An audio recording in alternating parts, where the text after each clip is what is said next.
கனநொடியில் கவிழ்ந்த பைக், கொஞ்ச நேரம் பொறுக்க கூடாதா?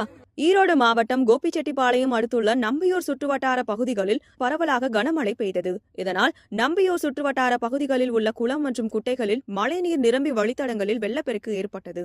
இந்த வெள்ளப்பெருக்கு காரணமாக பழனி கவுண்டர் புதூர் கெடாரை இடையேயான சாலையில் உள்ள தரமட்ட பாலம் மூழ்கியது. அவ்வழியாக வெள்ள நீர் பெருக்கெடுத்து ஓடி வரும் நிலையில் ஆபத்தை உணராத வாகன ஓட்டி ஒருவர் சாலையை கடக்க முயன்றுள்ளார். தரைப்பாலத்தின் மத்திய பகுதியில் அதிக அளவில் வெள்ள நீர் பாய்ந்ததால் அதில் அடித்து செல்லப்பட்ட அந்த நபர் வாகனத்தோடு தண்ணீரில் கவிழ்ந்தார். இதற்கிடையே பாலத்தை கடக்க காத்திருந்தவர்கள் சேர்ந்து வெள்ளத்தில் அடித்து செல்லப்பட்டவரை கயிறு கட்டி பத்திரமாக மீட்டனர்.